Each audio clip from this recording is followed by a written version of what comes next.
Hello, जय हिंद, नमस्कार दोस्तों। आप सभी का अपने क्लास स्टडी विद शशांक में स्वागत है। आज हम लोग डिस्कस करेंगे अपने जो मनोविज्ञान की क्लास में जो सीरीज चल रही थी। आज का अपना टॉपिक है, जो मनोवैज्ञानिक होते हैं वो दो तरह के होते हैं। एक तो आपका होता है व्यवहारवादी मनोवैज्ञानिक, और सेकंड आपके होते हैं संज्ञानात्मक मनोवैज्ञानिक। आज हम लोग डिस्कस करेंगे व्यवहारवादी मनोवैज्ञानिक। सबसे पहले डिस्कस करेंगे कि व्यवहारवाद क्या होता है और इनसे संबंधित कौन कौन से मनोवैज्ञानिक हैं, और जो उनमें से बहुत ही इंपॉर्टेंट मनोवैज्ञानिक हैं उनको डिस्कस करेंगे, जो कि आपके एग्जाम के लिए काफ़ी ज़्यादा महत्वपूर्ण होंगे। आपका एग्ज़ाम चाहे यूपी टेट हो, सी टेट हो, या फिर और कोई एग्ज़ाम जिसमें चाइल्ड पेडागोजी पूछी जाती है। चलिए हम लोग डिस्कस करते हैं आज की अपनी क्लास को। तो आप सभी स्टूडेंट्स से कहना चाहूँगा कि आप लोग क्लास को लास्ट तक जरूर देखिएगा। क्लास बहुत ही इंपॉर्टेंट है। एग्जाम में 2 से 3 प्रश्न अवश्य पूछे जाते हैं। इसलिए चलिए डिस्कस करते हैं आज की अपनी क्लास को। सबसे पहले हम लोग डिस्कस करेंगे कि व्यवहारवाद क्या होता है, क्योंकि मनोवैज्ञानिक दो तरह के हैं, एक व्यवहारवाद, दूसरा संज्ञानात्मक। व्यवहारवाद का मतलब है इसका मनुष्य का व्यवहार जो होता है ये किसके द्वारा नियंत्रित होता है? बाहरी वातावरण के द्वारा नियंत्रित होता है। इसमें दो चीज होती हैं, एक होता है आपका उद्दीपन, दूसरा आपका होता है प्रतिक्रिया। उद्दीपन क्या होता है आपको मालूम होना चाहिए। पर्यावरण की, नोट डाउन कर लीजिए, पर्यावरण की वह स्थिति या घटना जो प्रतिक्रिया उत्पन्न करे। और प्रतिक्रिया क्या होती है? उद्दीपन के परिणाम स्वरूप किया गया व्यवहार। उद्दीपन के परिणाम स्वरूप किया गया व्यवहार आपका प्रतिक्रिया कहलाता है। इसकी डिफिनेशन आगे दी गई है, आगे हम लोग भी इसको देखेंगे। और इसमें जब ये दोनों उद्दीपन और अनुक्रिया एक साथ संबंध बना लेते हैं तो हम लोग उसको क्या बोलते हैं? असार संबंध बोलते हैं। इसमें कोई भी व्यक्ति होता है वो अपने जो ज्ञान है, जो क्रिया कर रहा है उसको सीख लेता है, और जो सही व्यवहार होता है उस व्यवहार को मजबूत किया जाता है या फिर वह व्यवहार मजबूत हो जाता है। व्यवहारवाद के मनोवैज्ञानिक कौन कौन से हैं? एग्जाम में डायरेक्ट ऑप्शन दे दिया जाएगा, क्या ये मनोवैज्ञानिक व्यवहारवाद से संबंधित हैं या फिर आपके संज्ञानात्मक मनोवैज्ञानिक हैं। तो इनको हम लोग देखते हैं। व्यवहारवाद के मनोवैज्ञानिक जॉन डी वाटसन इनको व्यवहारवाद के जनक के रूप में जानते हैं। मनोविज्ञान का केवल व्यवहार का अध्ययन है। मनोविज्ञान केवल व्यवहार का अध्ययन है, ये किसने कहा था? वाटसन ने कहा था। इवान पावलोव ये क्लासिकल कंडीशनिंग थ्योरी दी। नेक्स्ट आपका V.F. स्किनर, इन्होंने आपका ऑपरेंट कंडीशनर जो आपका रिवार्ड एंड पनिशमेंट पर जोर देता है। नेक्स्ट आपका एडवर्ड थॉर्नडाइक ने अपना ट्रायल एंड एरर इफेक्ट दिया या थ्योरी दी। नेक्स्ट आपका हल ने कहा ड्राइव रिडक्शन थ्योरी कि अगर किसी भी व्यक्ति कोई क्रिया करता है उसकी ज़रूरत पूरी हो जाती तो वह चीज़ सीख लेता है। और लास्ट है आपका एडवर्ड जी टॉलमैन, इन्होंने उद्देश्यपूर्ण व्यवहार की बात की। आपको याद क्या रखना है? आपको सबसे पहले ये मनोवैज्ञानिक को याद रखना है कि एग्जाम में डायरेक्ट कोई प्रश्न आ जाए, सिंपल सा प्रश्न आ जाए कि कौन से मनोवैज्ञानिक व्यवहारवाद से संबंधित हैं कि या नहीं, तो आप लोग इन मनोवैज्ञानिक का नाम जरूर नोट कर लीजिए। बाद में पर्टिकुलर एक मनोवैज्ञानिक को हम लोग डिटेल में डिस्कस करेंगे। चलिए आज हम लोग देखते हैं मुख्य सिद्धांत। ऐसा सिद्धांत क्या है और इसमें शिक्षा में कहाँ कहाँ इसका उपयोग किया जाता है। ऐसा सिद्धांत ये वातावरण से प्रभावित होता है। ये पुरस्कार बढ़ता है, व्यवहार बढ़ता है तो पुरस्कार दिया जाता है, और अगर व्यवहार कम होता है तो दंड दिया जाता है। ये अभ्यास और पुनरावृत्ति इसमें जरूरी होती है। अब शिक्षक कैसे इसका यूज कर सकता है? यह छात्रों को प्रोत्साहन दे और उसको गिफ्ट दे, बार बार अभ्यास कराए और अनुशासन बनाए रखे। जैसे हम लोग सोचते हैं कि शिक्षक का प्रश्न पूछता है, छात्र सही उत्तर देता है तो शिक्षक प्रशंसा होती है, तो वो बेहतर प्रदर्शन करता है। ये सड़कें चलती रहती है। इसलिए हम लोग जो टीचिंग है उसमें हम लोग ऐसा सिद्धांत का इस तरह से प्रयोग करेंगे। नेक्स्ट पॉइंट आपका है जो व्यवहारवाद से संबंधित हमारे जो मनोवैज्ञानिक थे, काफ़ी महत्वपूर्ण मनोवैज्ञानिक हैं। एग्जाम में डायरेक्ट थॉर्नडाइक मनोवैज्ञानिक से 2 से 3 प्रश्न एक ही मनोवैज्ञानिक से पूछ ले जाते हैं। चलिए हम लोग डिस्कस करते हैं अपना थॉर्नडाइक का संबंधवाद रिलेशन दिया या व्यवहारवादी नाम दिया। तो ये इनका नाम क्या था? प्रवर्तक थे थॉर्नडाइक का संबंधवाद के सिद्धांत के रूप में इसको जानते हैं। इसके प्रवर्तक थे आपके एडवर्ड थॉर्नडाइक। इसको दूसरे नाम से जानते हैं जिसको हम लोग प्रयास एवं त्रुटि का सिद्धांत कहते हैं। इसमें एस फॉर उद्दीपन जिसको स्टिमुल्स और आर फॉर रिस्पॉन्स भी कहते हैं। सीखना क्या? सीखना उद्दीपन और प्रतिक्रिया के बीच संबंध स्थापित होने की क्रिया कहते हैं। तो सीखने को हम लोग कहाँ लिख सकते हैं? यहाँ। सीखना क्या है? सीखना आपका उद्दीपन और प्रतिक्रिया के बीच संबंध स्थापित होने की प्रक्रिया को सीखना कहते हैं। अब हम लोग डिफिनेशन देखते हैं कि उद्दीपन क्या है, प्रतिक्रिया क्या है, संबंध क्या है। उद्दीपन है आपका बाहरी स्थिति या संकेत जो प्रतिक्रिया के लिए प्रेरित करे। जैसे शिक्षक द्वारा पूछा गया प्रश्न तो स्टूडेंट क्या करेगा? आंसर देगा। तो आपका शिक्षक द्वारा पूछा गया प्रश्न आपका क्या है? उद्दीपन है। और छात्र द्वारा दिया गया आंसर ये क्या है? प्रतिक्रिया है। उद्दीपन के प्रति व्यक्ति की स्वाभाविक प्रतिक्रिया छात्र द्वारा दिया गया उत्तर। आशा करता हूं आपको समझ में आ गया होगा कि उद्दीपन क्या है, प्रतिक्रिया क्या है। नेक्स्ट आपका संबंध। संबंध क्या है? एस स्टिमुलस और रिस्पॉन्स के बीच में जुड़ाव है। सही उत्तर मिलने पर यह जो संबंध है यह मजबूत होता है, मोटिवेशन मिलता है। और फोर्थ आपका प्रयास एवं त्रुटि। यह क्या है? बार बार प्रयास करके सही उत्तर तक पहुंचना। एक ही बार में आप सही उत्तर तक नहीं पहुंच पा रहे तो आप बार बार गलती कर रहे हैं, लास्ट में आप सही उत्तर प्राप्त कर लेते हैं। थॉर्नडाइक ने एक प्रयोग किया। प्रयोग को हम लोग पजल बॉक्स के रूप में जानते हैं। चलिए इस प्रयोग को हम लोग बात करते हैं। प्रयोग को एक एग्जाम्पल के माध्यम से समझते हैं। जैसे कि आप हैं, आपको एक बॉक्स में बंद कर दिया जाए और आपको निकलना है बाहर, तो आप क्या करेंगे? सबसे पहले बॉक्स में झटकाएंगे, कोई कुंडी देखेंगे, कोई बटन देखेंगे जिससे आप बाहर निकल सकें। तो ऐसा ही बिल्ली के साथ में हुआ। बिल्ली के साथ में भी हुआ। बिल्ली भूखी थी और बाहर एक प्लेट में मछली रखी थी खाने के लिए। बिल्ली ने मछली को देखा, खाने के लिए बाहर आना चाह रही थी। उसने काफ़ी सारे प्रयास किए लेकिन वो नहीं आ पाए। लास्ट में एक प्रयास किया जहाँ पर एक कुंडी थी और उसने इसको खोला और उसने मछली को प्राप्त किया। लेकिन जैसे ही मछली बार बार प्रयास किया, फिर लास्ट में उसको सीख गया। जब सीख गया तो उसको समय कम प्राप्त हुआ और उसके बीच में कुंडी खोलने का जो क्रिया थी, जो संबंध था, वह स्थापित हो गया। चलिए डिस्कस करते हैं हम लोग आज के अपने पजल बॉक्स, थॉर्नडाइक का पजल बॉक्स। फर्स्ट में पहली क्रिया क्या है? भूखी बिल्ली को बंद बॉक्स में रखा जाता है। बाहर मछली रखी गई। बाहर आने के लिए लीवर या कुंडी दबानी होती है। सेकंड प्रयास और त्रुटि। शुरू में गलत प्रतिक्रियाएं कूदती है। संयोग से लीवर दब जाता है, दरवाजा खुलता है और खाना मिल जाता है। परिणाम में क्या होता है? बार बार पुनरावृत्ति करते समय गलतियां कम हो गई और सीधे लीवर को दबाना सीख जाती है। निष्कर्ष मतलब हम लोग अगर देखते हैं कि पजल बॉक्स से क्या कंक्लूजन निकला है, तो पजल बॉक्स से कंक्लूजन सिर्फ यह निकला है कि सीखना अचानक नहीं होता है। सीखना अचानक नहीं होता है बल्कि धीरे धीरे होता है। गलतियां करके सीखते हैं।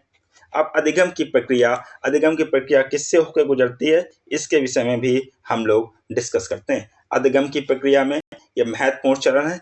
फर्स्ट आपका समस्या है, दूसरा आपका प्रयास है, तीसरा गलती है, चौथा आपका सुधार है, नेक्स्ट आपका सही प्रतिक्रिया है और लास्ट में आपका पुरस्कार है। इससे आपका स्टिमुलस और रिस्पॉन्स आपका संबंध बन जाता है और आप उस प्रतिक्रिया को अच्छे से सीख लेते हैं। आपसे कहना चाहूँगा, जो भाई बहन या स्टूडेंट फर्स्ट टाइम क्लास से जुड़े हैं तो चैनल को सब्सक्राइब जरूर कर लें, जिससे आपको क्लास का नोटिफिकेशन समय पर मिलता जाएगा। और चैनल को लाइक कीजिए जिससे आपकी कोई भी क्लास मिस नहीं होगी। और अपने कमेंट बॉक्स में ज़रूर लिखिए। आपका कमेंट्स एक एक बहुत महत्वपूर्ण है और हमको मोटिवेशन देता है कि हम आपके जो एग्ज़ाम है उसमें कुछ सहयोग कर पा रहे हैं।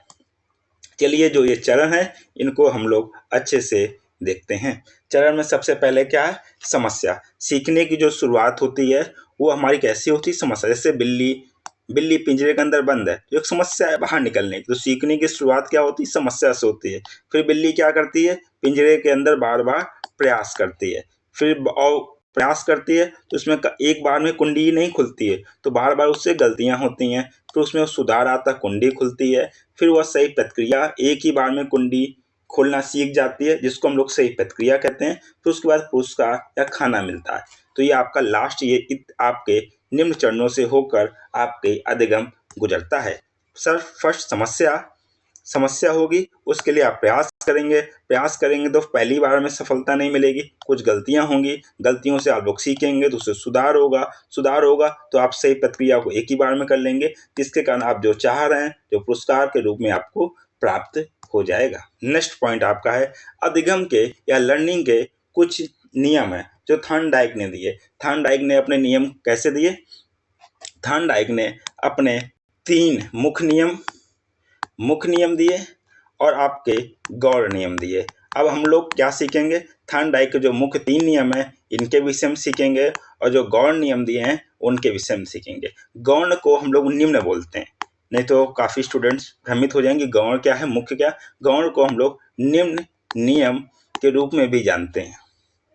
अब सबसे पहले डिस्कस करते हैं अधिगम के मुख्य नियम। सबसे पहले फर्स्ट नियम दिया प्रभाव का नियम। प्रभाव का नियम क्या है? अगर कोई काम कर रहे हैं, अगर उसका परिणाम सुखद है तो वो संबंध मजबूत होगा, अगर कोई परिणाम का दुखद परिणाम है तो वह संबंध कमजोर होगा। मतलब कि आप कोई काम कर रहे हो, आपको गिफ्ट मिल रहा है, तो आपका जो परिणाम है, काम करने की इच्छा है, वो आप अच्छा महसूस करेंगे या उस काम को दोबारा करेंगे। अगर आप कोई काम कर रहे हैं और आपको पनिशमेंट हो गई है तो आप उस काम को नहीं करेंगे और वो आपका जो संबंध रहेगा स्टिमुलस और रिस्पॉन्स का, वह संबंध आपका कमजोर हो जाएगा। नेक्स्ट आपका है अभ्यास का नियम। अभ्यास का मतलब है बार बार प्रैक्टिस करना। अभ्यास से जिसका जो उपयोग है, अभ्यास से ऐसा संबंध मजबूत होता है। और अगर अभ्यास नहीं कर रहे हैं, चीज़ें नहीं कर रहे हैं, जैसे बिल्ली है, बार बार प्रैक्टिस की और लीवर की कुंडी खुल गई, तो अभ्यास के कारण हुआ। लेकिन अगर काफ़ी समय तक छोड़ देती हैं बिल्ली को या फिर दूसरे पिंजरे में रखते हैं, तो अगर बिल्ली भूल जाएगी, तो अभ्यास ना करने से संबंध कमज़ोर होता है। जैसे मैथ का डेली अभ्यास करना, फॉर्मूले याद करना और क्वेश्चंस की प्रैक्टिस करना, ये अभ्यास से ऐसा संबंध मजबूत होता है। थर्ड आपका है तत्परता का नियम। तत्परता का नियम है कि आप कोई भी चीज़ कर रहे हैं, सीख रहे हैं, तो आप शारीरिक या मानसिक रूप से तैयार हैं कि नहीं हैं। अगर आप शारीरिक या मानसिक रूप से तैयार हैं तो आप उस चीज़ को बहुत जल्दी सीख लेंगे। तो ये आपका क्या है? तत्परता का नियम है। नेक्स्ट आपके जो थॉर्नडाइक ने दिए थे गौण नियम, इनको भी हम लोग शॉर्ट्स में समझते हैं। शॉर्ट्स और काफ़ी ज़्यादा इंपॉर्टेंट है, एग्जाम में नोट्स जरूर बनाने हैं। फर्स्ट दिया बहुपद क्रिया का सिद्धांत। बहुपद क्रिया का सिद्धांत क्या है? कि व्यक्ति किसी कार्य को करने के लिए कई तरीके अपनाता है, अलग अलग मेथड ट्राई करता है। नेक्स्ट आपका मानसिक स्थिति। मानसिक स्थिति आपकी है मन की स्थिति सीखने को प्रभावित करती है। अगर आप कोई काम कर रहे हैं, अगर आपकी मानसिक स्थिति सही है, उस काम को करना चाह रही है या रुचि ले रही है, तो आप वह चीज़ जल्दी सीख लेते हैं। जैसे एग्जाम्पल है रुचि होने पर जल्दी सीखना। जैसे हम लोग क्रिकेट है, मानसिक स्थिति भी क्रिकेट खेलने को प्रोत्साहित कर रही है, तो हम लोग क्रिकेट काफ़ी जल्दी सीख लेंगे। किसी को मैथ पढ़ने में उसकी मानसिक रुचि है या फिर किसी को और काम में करने में रुचि है, तो वह उस काम को जल्दी सीख लेगा। नेक्स्ट आपका है तथ्यों का ध्यान। जरूरी चीज़ों पर ध्यान देना। जैसे प्रश्न है, प्रश्न में मुख्य चीज़ क्या पूछी गई है, क्या चीज़ नहीं है, तो ये है तथ्यों पर ध्यान देना। अगर आप सही चीज़ पकड़ लेते हैं तो आप उस चीज़ को सही कर सकते हैं। नेक्स्ट आपका है अनुरूपता। पुरानी सीख को नई स्थिति में लागू करना। आपने जो पुराना पढ़ा है, अगर कहीं पर आप दूसरी चीज़ पढ़ रहे हैं या फिर कोई नई चीज़ पढ़ रहे हैं, नया सब्जेक्ट पढ़ रहे हैं, उसको इंटरलिंकिंग, अनुरूपता क्या बोलते हैं? इंटरलिंकिंग करना। पुरानी सीख को नई स्थिति में लागू करना या फिर उसके साथ में संबंध बनाना। जैसे पुराने फॉर्मूले को नए सवाल में लगाना, इसको क्या बोलते हैं? इंटरलिंकिंग। नेक्स्ट आपका संगठन परिवर्तन। प्रतिक्रिया को नए उद्दीपन से जोड़ना, जो रिस्पॉन्स रहेगा उसको नए उद्दीपन से जोड़ना। जैसे आपका एग्जाम्पल है, अगर शिक्षक बदल जाए, पर छात्र वही सम्मान दे। मतलब क्या है, आप टीचर का सम्मान करते हैं, रिस्पेक्ट करते हैं टीचर की, लेकिन जो टीचर पढ़ा रहे थे आपको वो चेंज हो गए, दूसरे टीचर आ गए हैं, तो आपकी प्रतिक्रिया वही है, आप टीचर्स का सम्मान कर रहे हैं। संबंधवाद की विशेषताएं क्या हैं, इनके विषय में हम लोग डिस्कस करते हैं। संबंधवाद ये एसआर संबंधों पर आधारित एक ठोस वैज्ञानिक सिद्धांत है। सेकंड आपका है, यह प्रयास एवं त्रुटि को अत्यधिक महत्व देता है। नेक्स्ट आपका, सीखना अचानक नहीं बल्कि धीरे धीरे होता है। यह सिद्धांत अभ्यास और पुनरावृत्ति पर सर्वाधिक जोर देता है, जिसको हम लोग रिवीजन भी कहते हैं। नेक्स्ट पॉइंट है, यह पशु और मानवों दोनों की सीखने की प्रक्रिया पर समान रूप से लागू होती है। मतलब कि इन्होंने कहा था कि जैसे मानव पशु दोनों सीखते हैं, उनकी प्रक्रिया समान रूप से होती है। अब हम लोग अपनी जो टीचिंग करेंगे, टीचिंग में कैसे इसका उपयोग कर सकेंगे। शिक्षक के लिए क्या है, जो टीचर हैं, बच्चों को विषय का बार बार अभ्यास कराएं, रिवीजन कराएं। जैसा हम लोग बचपन की क्लास में यह घटना घटित हुई है, सही उत्तर देने पर पुरस्कार और प्रशंसा प्रदान दे, जिससे स्टिमुलस और रिस्पॉन्स का संबंध मजबूत होगा। पाठ्यक्रम को हमेशा सरल से कठिन के क्रम में पढ़ाएं। और नेक्स्ट आपका, बच्चे की उम्र और मानसिक तत्परता का ध्यान दें। अगर क्लास में स्टूडेंट आज नहीं पढ़ना चाह रहे हैं तो उनको स्टोरी के माध्यम से पढ़ाएं। नेक्स्ट आपका है, छात्र के लिए कैसे उपयोगी है आपका संबंधवाद या व्यवहारवाद के जो जनक थे वाटसन, उन्होंने एक सिद्धांत दिया था। सिद्धांत तो ये आपका है, संबंधवाद का सिद्धांत आपका है थार्नडाइक। लेकिन थार्नडाइक किससे संबंधित, आपके व्यवहारवाद से संबंधित है। एग्जाम में ध्यान रखना, एग्जाम में प्रश्न पूछे जाते हैं। छात्र के लिए विषय का नियमित अभ्यास करें। नेक्स्ट है, अपनी गलतियों से सीखें और सीखने की प्रक्रिया में धैर्य रखें, क्योंकि जो सीखना है वह कैसे आता है, धीरे धीरे आता है। इस सिद्धांत की कुछ सीमाएं हैं और निष्कर्ष हैं, इनको भी हम लोग देखते हैं। सीमाएं क्या हैं, यह मानसिक प्रक्रियाएं की अनदेखी करता है। मतलब कि जो हम लोग सोचते हैं, भावना और तर्क जैसी जटिल प्रक्रियाओं को नज़रअंदाज करता है। एग्जाम में पूछ लेगा आपका कि थार्नडाइक का ऐसा सिद्धांत है, यह मानसिक प्रक्रियाओं को बल देता है, तो गलत है, मानसिक प्रक्रियाओं की अनदेखी करता है। नेक्स्ट आपका, हर सीख ट्रायल एंड एरर नहीं होती है। मनुष्य कई बार अचानक सीख लेता है, जिसको हम लोग इनसाइट लर्निंग कहते हैं। जो आपका नेक्स्ट मनोवैज्ञानिक पढ़ेंगे, उनके विषय में इनसाइट का अच्छे से हम लोग डिस्कस करेंगे। इनसाइट अचानक भी कोई भी चीज़ है उसको अचानक भी सीख सकते हैं। नेक्स्ट है, इसमें रचनात्मकता का अभाव। यह रटने और अभ्यास पर जोर देता है, जिससे क्रिएटिविटी का महत्व कम होता है या महत्व कम मिलता है इसको। तो एग्जाम में आप क्या समझे कि ऐसा सिद्धांत की सीमाएं क्या है, ये मानसिक प्रक्रिया की अनदेखी, हर एक चीज़ ट्रायल एंड एरर नहीं होती है। काफ़ी सारी चीज़ों का हम लोग तुरंत या अचानक कोई क्रिएटिविटी है सीख लेते हैं, और क्रिएटिविटी का इसमें अभाव होता है। हम लोगों ने आज डिस्कस किया व्यवहारवाद। व्यवहारवाद क्या है, व्यवहारवाद जो हम लोग वातावरण से जो कुछ सीखते हैं वो आपका व्यवहारवाद में आ जाता है। व्यवहारवाद के जनक कौन है, आपके वाटसन है। व्यवहारवाद के जनक आपके कौन है, वाटसन है। व्यवहारवाद से संबंधित मनोवैज्ञानिक कौन है, वाटसन है। आपके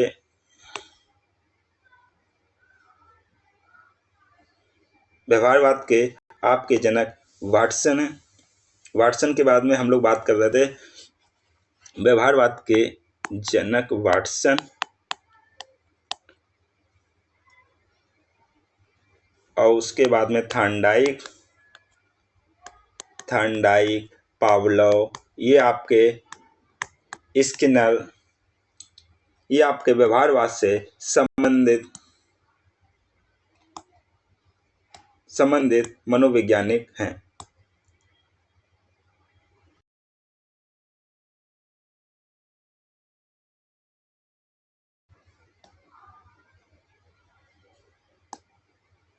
व्यवहारवाद से संबंधित मनोवैज्ञानिक हैं। हम लोगों ने आज थार्नडाइक के सिद्धांत को समझा, जिसमें हम लोगों ने देखा कि एसआर क्या होता है, थार्नडाइक ने अपना प्रयोग कैसे किया, और भी काफ़ी सारी चीज़ें थार्नडाइक के जो सीखने के जो स्टेप हैं वो कौन कौन से होते हैं। आप लोगों से कहना चाहूँगा कि अगर आप फर्स्ट टाइम क्लास से जुड़े हैं तो चैनल को सब्सक्राइब करना ना भूलें। चैनल को सब्सक्राइब कर लीजिए तथा अपने फ्रेंडों के साथ में शेयर कीजिए, क्लास को लाइक कीजिए।